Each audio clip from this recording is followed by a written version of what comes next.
इंदोरीकर महाराजांच्या मुलीचं लग्न झालं. त्या लग्नातली भव्यता आणि झालेला प्रचंड खर्च पाहून लोकांनी कडाडून टीका केली. काही लोक असंही म्हणाले की एवढा पैसा इंदोरीकर महाराजांकडे आला कुठून. सगळीकडे या लग्नाच्या चर्चा आणि टीका सुरू असतानाच एक नवीनच माहिती इंदोरीकर महाराजांविषयी समोर आली. एक माहिती जी महाराजांनी आजवर लपून ठेवली होती. इंदोरीकर महाराजांचं एक आज असं रहस्य उघड झालं जे आजपर्यंत कोणालाच माहिती नव्हतं. जे महाराज कीर्तनातून समाज प्रबोधन करतात त्यांचा हा पहिला चेहरा आहे, पण त्यांचा आज दुसरा चेहरा उघड झाला. प्रत्येक नाण्याला जशा दोन बाजू असतात, पहिली बाजू इंदोरीकर महाराजांची सगळ्यांनी पाहिली, पण दुसरी बाजू आज पहिल्यांदाच उघडकीस आली. जाणून घेऊया या लग्नाचं आणि महाराजांच्या जीवनाचं खरं सत्य. मे महिन्यात संपूर्ण महाराष्ट्रात जोरात लग्न सराई सुरू आहे. अनेक लग्न अनेक गावात, तालुक्यात, जिल्ह्यात होतात, पण सध्या एकाच लग्नाची चर्चा आहे. ती म्हणजे इंदोरीकर महाराजांची कन्या ज्ञानेश्वरी आणि साहिल चिलप याचं लग्न. कारण या लग्नाला तब्बल 100 एकराची जागा होती. 10 एकराचा फक्त मंडपच होता. 3 लाख पाहुणे, अनेक मंत्र्यांपासून थेट मुख्यमंत्र्यांची उपस्थिती. हे सगळं पाहून अनेकांनी टीका केली, तर अनेकांनी आश्चर्य व्यक्त केलं. काहींना असाही प्रश्न पडला की महाराजांनी नेमके एवढे पैसे आणले कुठून. कुणी म्हटलं 5 कोटी, तर कुणी म्हणलं 50 कोटीचा खर्च. पण महाराजांकडे पैसा एवढा आला कुठून, हे सगळे प्रश्न लोकांना पडले होते. पण तेवढ्यात हे लग्न झालं आणि लग्न होताच एक धक्कादायक सत्य उघडकीस आलं. हे सत्य उघडकीस आल्यावर महाराजांची एक वेगळीच बाजू जगासमोर आली. मग काय आहे महाराजांचं ते सत्य? इतका पैसा महाराजांनी कुठून आणला? टीका करणाऱ्यांसाठी महाराजांनी काय उत्तर दिलं? काय आहे महाराजांची दुसरी बाजू? कोणतं होतं ते सत्य जे आजपर्यंत लपून ठेवलं होतं, जे महाराजांचं सत्य आज उघडकीस आलं? चला जाणून घेऊया या विशेष रिपोर्टमध्ये. अहिल्यानगर जिल्ह्यातील संगमनेर तालुका आणि या तालुक्यातील ओझर खुर्द गाव, या गावात पार पडला एक विवाह. हा या वर्षातला सगळ्यात मोठा विवाह सोहळा ठरला. लग्नाची भव्यता इतकी की 100 एकर परिसरात पार्किंगची व्यवस्था करण्यात आली होती. 10 एकरात फक्त मुख्य मंडप. उपमुख्यमंत्री एकनाथ शिंदेंसह देवेंद्र फडणवीसांची एंट्री. अनेक दिग्गज नेते, मंत्री, खासदार, आमदार या लग्नाला उपस्थित होत होते. हे लग्न नसून एक उत्सवाचं स्वरूप त्याला आलं होतं. 70,000 लोकांसाठी शुद्ध सात्विक जेवणाची पंगत होती. हे सगळं वैभव पाहून सोशल मीडियावर एक वादळ उठलं. महाराज, तुम्ही साधेपणाचा सल्ला देता आणि तुम्ही स्वतःचं शाही लग्न कसं काय करता? काही लोक म्हणत होते की महाराजांनी नेहमी लग्न साधे करा असा सल्ला दिला. साधं लग्न केलं तरी मुलं होतात असं मिश्किलपणे टोमणे महाराज मानायचे. पण त्यांनी त्यांच्या बाबतीत हे का केलं? मग स्वतः दुसऱ्यांना सांगे ज्ञान आणि स्वतः कोरडा पाषाण, अशा प्रकारच्या टीका सोशल मीडियावर होऊ लागल्या होत्या. पण मंडळी, या भव्य मंडपाच्या मागे, या टीकेच्या वादळात एक असं सत्य दडलं होतं जे पाहून टीका करणाऱ्यांचे डोळे पांढरे झाले. महाराजांचं एक असं सत्य होतं जे इतके वर्ष लपून राहिलं आणि त्याचा उलगडा आता झालाय. खरं तर महाराज हे समाजन प्रबोधनकार, प्रचंड कीर्तनकार, मोठी भक्त मंडळी त्यांची आहे. पण त्यांनी हे सगळं जे वैभव होतं, त्याच्या मागचं जे रहस्य होतं, ते आज अखेर उघडकीस आलं. खरं तर महाराजांच्या नाण्याची दुसरी बाजू आज उघडकीस आलेली आहे. महाराज नेमकं कोण आहे? कशी त्यांनी या पैशांची जुळवाजुळव केली? त्यांचं सत्य नेमकं काय आहे? त्यांची दुसरी बाजू काय आहे? हे सगळं उघडकीस येणार होतं. खरं तर तपास करण्यात आला तेव्हा सापडलं इंदोरीकर महाराजांची ओळख एक विनोदी कीर्तनकार म्हणून केली जाते. पण खरं त्यांची ही ओळख करणं चुकीचं आहे. ज्या महाराजांवर आज लोक पैशावरून टीका करत आहेत, त्यांच्या जीवनाचा एक मोठा भागही आज जगापासून अनभिज्ञ आहे. महाराज, ज्यांना इंदोरीकर महाराज म्हटलं जातं, त्यांचं खरं नाव निवृत्ती काशीनाथ देशमुख. मग इंदोरीकर हे नाव का पडलं?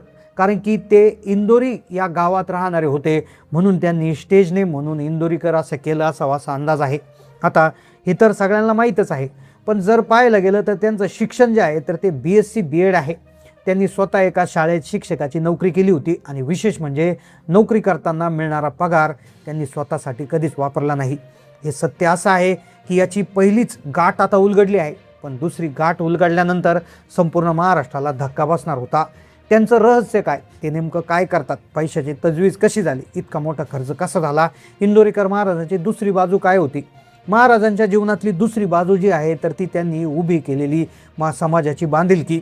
अनाथ मुलांची शाळा. संगमनेर तालुक्यातील खंडेराव पाटील खेमनर माध्यमिक विद्यालयात 85पेक्षा जास्त विद्यार्थिनी आणि अनेक अनाथ निराधार मुलं शिक्षण घेत आहे. ही शाळा मागील अनेक वर्षापासून निवृत्ती महाराज स्वतःच्या खर्चानं चालवतात. मुलांच्या शिक्षणापासून त्यांच्या जेवणापर्यंतचा सर्व खर्च महाराज आपल्या कीर्तनातून मिळालेल्या बेदागेतून करतात.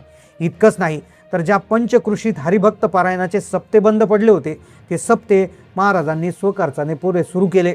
मंदिराचं रंगकाम असो, मूर्तीची प्रतिष्ठापना, महाराजांचा हात नेहमी सडळ राहिलाय.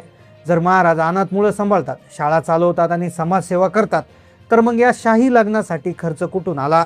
लोक म्हणतात महाराजांचा खर्च सगळा समाजसेवेत जातो, मग त्यांच्याकडे पैसे उरतात कुठून? आणि मग इतके कोट्यवधी रुपये कुठून आले? महाराजांनी स्वतःच्या मुलीसाठी एवढा मोठा सोहळा का केला? त्याच्यामध्ये त्यांचा कोणाचा हात होता? काय होतं ते गुपित? आता खरं तर हे गुपित महाराजांनी सांगितलं. इतका आवाढव्य खर्च, म्हणजे एखादा मोठा उद्योगपती अब्जोधीशही इतकं मोठ्या लग्नाला लाजवेल इतकं मोठं लग्न त्यांनी कसं केलं? खरं तर समाजकारण हे त्याच्यामध्ये जे आहेत, महाराज कायम स्वतः पुढे राहिलेले आहेत. लोकांना मदत करणं, धार्मिक स्थळांना मदत करणं, देणग्या देणं, शाळा चालवणं ही त्यांची ओळख आता बाहेर आलीच होती. पण लग्नातले खर्चाचे आकडे त्यांनी कुठून भागवले याचं सत्य आता उघडकीस येणार होतं, ज्याने महाराष्ट्र हादरणार होता. लग्नाच्या मांडवात जेव्हा टीकाकारांनी खर्चाचे आकडे मोजायला सुरुवात केली तेव्हा महाराजांनी याचं उत्तर दिलं. महाराजांच्या डोळ्यात पाणी आलं होतं. 32 वर्ष त्यांनी ज्या समाजात प्रबोधन केलं तो समाज आज त्यांना आरोपीच्या पिंजऱ्यात उभं करत होता. महाराजांनी एक खुलासा केलाय, हा जो खर्च त्यांनी केलेला आहे तो त्यांनी त्यांच्या खिशातून केलेलाच नाही. होय, हेच ते सत्य होतं ज्याने महाराष्ट्राला हादरा बसणार होता. त्यांच्या नाण्याची दुसऱ्या बाजूची दुसरी महत्त्वाची माहिती समोर येत होती. पण तिसरं रहस्य असं होतं की ज्याने महाराष्ट्रात खळबळ उडणार होती. महाराज म्हणत होते, गेल्या 26 वर्षात मी लोकांसाठी काम केलं. ज्या लोकांसाठी मी काम केलं त्या भक्त मंडळींनी 90% अधिक खर्च उचलला आहे. ते म्हणाले, तुम्ही मंडपवाला असू द्या, आचारी किंवा बँडवाला असू द्या, या सर्वांनी महाराजाच्या प्रेमापोटी त्यांनी केलेल्या उपकाराची परतफेड म्हणून या लग्नात सेवा दिली. हे धन महाराजांनी कीर्तनातून नाही तर माणुसकीतून कमावलं. महाराजांनी रक्ताचं पाणी करून दिवसाला 800 किलोमीटर प्रवास केला. आपल्या 3 महिन्याच्या मुलीला दुसऱ्याच्या घरी सोडून कीर्तनाचे दौरे केले. आणि आज जेव्हा मुलगी मोठी झाली तेव्हा त्यांच्यावर प्रेम करणाऱ्या समाजानेच हा मोठा सोहळा केला. पण ही तर सुरुवात होती. महाराजांनी पुढे माहिती सांगितली जी आजपर्यंत माहिती नव्हती, आणि ही माहिती ऐकून टीकाकारांची बोलती बंद झाली. महाराजांनी 3च वाक्य सांगितले, आणि जे महाराजांना कोरडा पाषाण म्हणत होते त्यांना आरसा दाखवला. मुलीची पाठवणी करताना महाराज भाऊक झाले होते. त्यांनी टीका करणारा उद्देशून 3 महत्त्वाची वाक्य सांगितली. चांगदेव 65 वर आधारित ती वाक्य होती. ते म्हणाले, अलंकार तुम्ही कोणताही करा, त्याला कोणताही आकार द्या, पण सोनं कधी आपलं सोने पण सोडत नाही. म्हणजे सच्च्या माणसावर किती आरोप केले तर त्याचा चांगुलपणा बदलत नाही.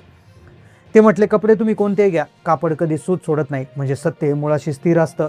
तुम्ही गुळ कितीही कापा, त्याचा भुगा करा, त्याला पाण्यात शिजवा, पण गुळ आपली गोडी कधीच सोडत नाही. या 3 वाक्यातून महाराजांनी ठणकावून सांगितलं की समाज कितीही टीका करो, त्यांचे समाजसेवेचा आणि प्रबोधनाचा मूळ स्वभाव सोडणार नाही. ज्यांनी फक्त लग्नाचा मांडव पाहिला, पण महाराजांनी उभी केलेली मंदिरं, अनाथालय आणि शाळेत केलेला त्यांनी खर्च, समाजासाठी केलेली देणेदारी कुणीच पाहिली नाही, त्या लोकांसाठी हा एक फटका होता. आणि अक्षरशः टीका करणाऱ्यांच्या डोळ्यातून पाणी आलं जेव्हा महाराजांची दुसरी बाजू समोर आली. आज इंदुरीकर महाराजांच्या दुसऱ्या पैलूमुळे अनेकांचे डोळे उघडले आहेत. ज्या हातांनी प्रबोधन केलं त्याच हातांनी गरिबांना आधार दिला.